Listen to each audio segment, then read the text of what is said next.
கர்த்தருடைய பரிசுத்த நாமத்திற்கு மகிமை உண்டாவதாக. அன்புக்குரியவர்களே, என் மகனே, என் போதகத்தை மறவாதே. உன் இருதயம் என் கட்டளைகளை காக்க கடவுது. அவைகள் உனக்கு நீடித்த நாட்களையும் தீர்க்க ஆயுசையும் சமாதானத்தையும் பெருக பண்ணும். பிள்ளைகளே, நீங்கள் தகப்பன் போதகத்தை கேட்டு புத்தியை அடையும்படி கவனியுங்கள். என் மகனே, என் மகளே, என் மகனே, என் மகளே, என் ஞானத்தை கவனித்து என் புத்திக்கு உன் செவியை சாய். அப்பொழுது நீ விவேகத்தை பேணிக்கொள்வாய், உன் உதடுகள் அறிவை காத்துக்கொள்ளும். அன்புக்குரிய பிள்ளைகளே, இந்த நாட்களிலே உங்களுக்கு இந்த வேத பகுதியை சொல்லும்படியாக ஆசைப்படுகிறேன். உலகத்தில் பெரிய ஞானியாகவும் தேவன் அவனோடு அன்பாகவும் இருந்தார். அவர்தான் சாலமோன். அவர் பெரிய ராஜா. அவர் தன் வாழ்நாளிலே அறிவுரை நிகழ்த்துகிற ஒரு சூழ்நிலை. ஒரு தாய் தகப்பனுக்கு பிள்ளைகள் எப்படிப்பட்ட தொடர்பில் இருக்க வேண்டும், அவர்களுடைய ஆலோசனைகள், அவருடைய வழிநடத்தலுக்கு எப்படி தங்களை உட்படுத்திக் கொள்ள வேண்டும் என்பதை மிக அழகாக சொல்கிறார்.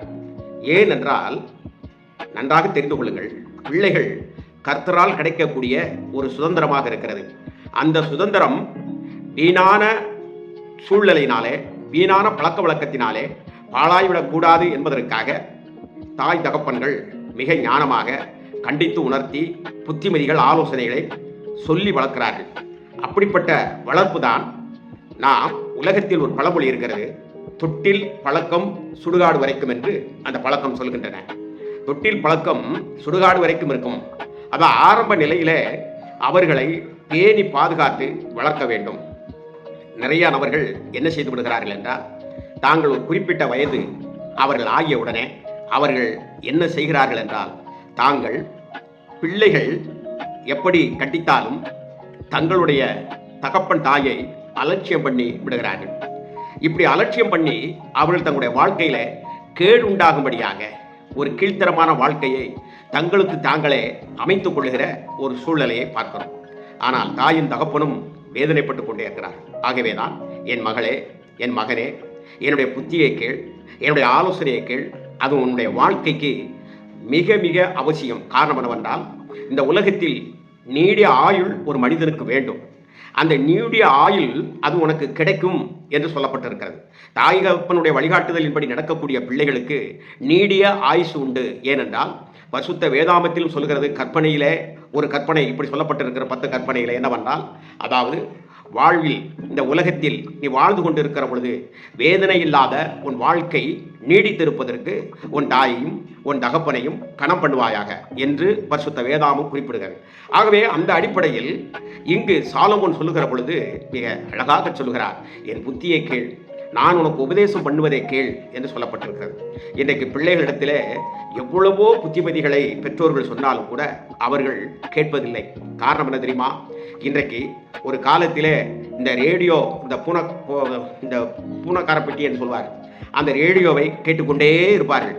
அதற்கு பின்பு பார்த்தால் டெலிவிஷன் வந்தது, அதை பார்த்து கொண்டே இருப்பார்கள். அதற்கு பின்பு இப்பொழுது செல்போன் வந்து விட்டது, இன்டர்நெட் வந்து விட்டது, லேப்டாப் வந்து விட்டது, கம்ப்யூட்டர் வந்து விட்டது. இதிலே தங்களுடைய காலத்தை அவர்கள் செலவழித்துக் கொண்டிருக்கிறார்கள். தாய் தகப்பன் சொல்வதை அவர்கள் கேட்பதில்லை. ஏன் தெரியுமா? அத்தனை ஆபாசங்களும் அசுத்தங்களும் அந்த செல்போனுக்குள்ள தான் வந்து விழுந்து கொண்டிருக்கின்றன. அது ஒரு குப்பை தொட்டியை போல அந்த குப்பை தொட்டியில் கடப்பதை நன்றாக தெரிந்து கொள்ளுங்கள். வீதியிலே போகிறவனும் வழிபோக்கனும் பிச்சைக்காரர்களும் தங்களுக்கு யாருமே இல்லை என்று சொல்லுகிறவர்கள் அந்த குப்பத்தட்டியில் கிடக்கின்ற எச்சி சோறுகளை பிறக்கி சாப்பிடுகிறார்கள். இது ஒரு வேதனைக்குரியது. அரசு எவ்வளவுதான் அதற்குரிய அப்படிப்பட்ட நிலையில் இருக்கக்கூடாது உலகம் என்று அதை தீர்மானித்தாலும் இருக்கத்தான் செய்கிறார்கள். ஆகவே குப்பத்தட்டி போல் இருக்கக்கூடிய இந்த செல்போன்களையும் இந்த இன்டர்நெட்டையும் இந்த லேப்டாப் கம்ப்யூட்டர்களையும் வைத்துக்கொண்டு பிள்ளைகள் அந்த எச்சி சாப்பாடை சாப்பிட்டு கொண்டிருக்கிறார்கள். அந்த எச்சி புத்திமதிகளை உள்வாங்கி கொண்டிருக்கிறார்கள். கேட்டால் சொல்வார்கள், எனக்கு அது தெரியும், இது தெரியும், போங்கப்பா பைத்தியக்காரத்தனமாக இருக்கிறாயே என்று நம்மளை அவர்கள் குத்தி காட்டுகிறார்கள். அப்பொழுதெல்லாம் தாய் தகப்பனுடைய கண்கள் குளமாகின்றன. குளமாகி அந்த குளம் வத்திவிடக்கூடிய அளவிலே கண்ணீர் வடிக்க வேண்டிய ஒரு நிர்பந்தம் வருகிறது. ஆகவே என் மகளே, என் மகனே, நீ நன்றாக சிந்தித்துப்பார். உன்னை பெற்றவர்கள் வேதனைப்படக்கூடாது. உங்களை பெற்றவர்கள் அவர்கள் வருத்தப்படக்கூடாது. அவர்கள் சமாதானமாக தங்களுடைய அந்திய காலத்திலே அவர்கள் தங்களுடைய ஜீவித்து போகத்தக்கதாக மன உளைச்சல் இல்லாமல், மன அழுத்தம் இல்லாமல் அவர்கள் வாழ்வதற்கு நீங்கள் தெரிந்து கொள்ள வேண்டும்.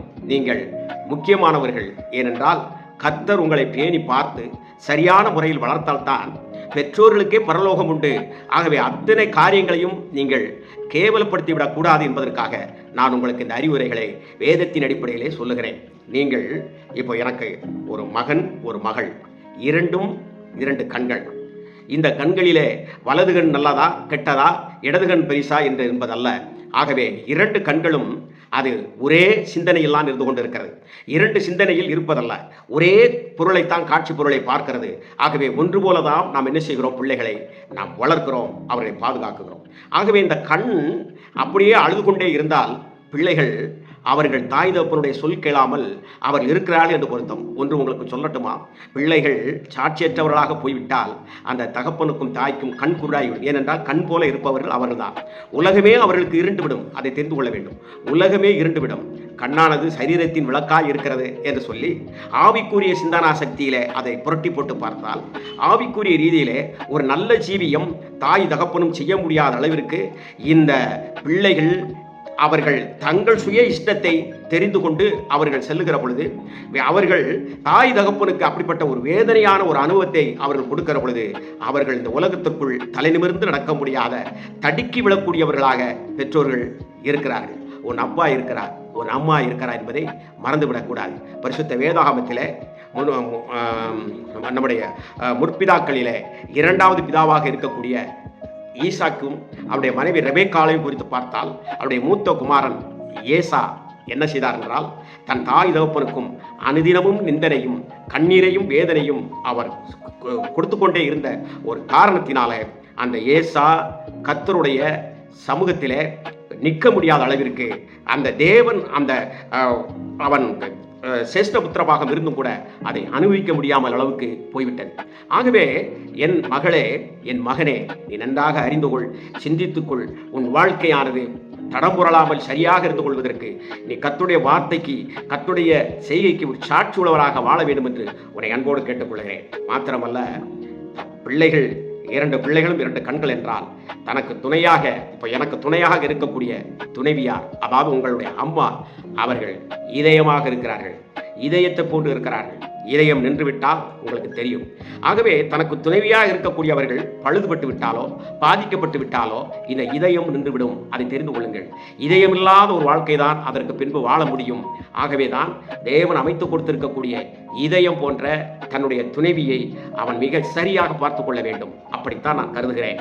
அது மாத்திரமல்ல, நீங்கள் அங்கம் வகுத்துக் கொண்டிருக்கக்கூடிய சபை, நீங்கள் மேய்த்து கொண்டிருக்கக்கூடிய சபை, நான் மேய்த்து கொண்டிருக்கக்கூடிய சபை, நான் போதித்துக் கொண்டிருக்கக்கூடிய சபையை நான் எப்படி பார்க்கிறேன் என்றால், இந்த இதய துடிப்பிலே அது மேலும் கீழும் உள்வாங்கக்கூடிய மூச்சியாக பார்க்கிறேன். இந்த மூச்சியானது சரியாக செயல்படவில்லை என்றால் அங்கே திக்குமுக்கு அடித்துக் கொண்டிருக்கும். இருதயத்தை சரிபடுத்தாது.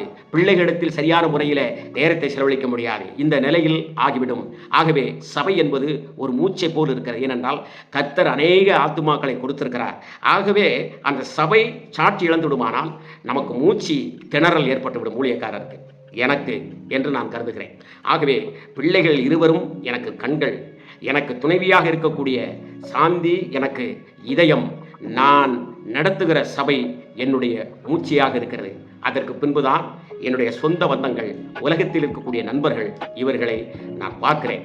ஆகவே அன்புக்குரியவர்களே, இவைகள் அனைத்தும் கிறிஸ்து இயேசுவுக்குள் சரியான சாட்சி அது உள்வாங்கி வாழ்கிற பொழுதுதான் நான் நன்றாக ஜீவித்து, காலத்திற்கு முன்பே நான் ஜீவித்து போகாதபடிக்கு, காலத்திற்கு முன்பே என் ஜீவன் எடுபட்டு விடாதபடிக்கு ஒரு நலமான ஜீவியத்தை வளமோடு செய்து என்னுடைய பிள்ளைகள், என் பிள்ளையினுடைய பிள்ளைகளை என்னுடைய மடிகளில் வளர்த்து நான் கொஞ்சி மகிழ வேண்டும். ஆகவே என் மகளே, என் மகனே, என் மகனே, என் மகளே, நீங்கள் கர்த்தருக்குள் வாழ வேண்டும். என் பிள்ளைகள் கர்த்தருக்குள் நடக்கிறார்கள் என்கின்ற அந்த செய்தியை விட, அந்த தகவலை விட பெரிய சந்தோஷம் இந்த உலகத்தில் எனக்கு எதுவுமே இல்லை. ஆகவே நீங்கள் கர்த்தருக்குள் நடக்க வேண்டும்.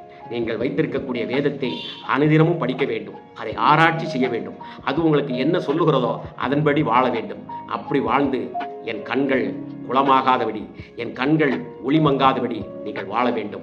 என்னுடைய துணைவியார் நல்ல சுகத்தோடு இருக்க வேண்டும். என்னுடைய சபை நன்றாக இருக்க வேண்டும். அது என் மூச்சாக இருக்கிறது. ஆகவே என் மகனே, மகளே,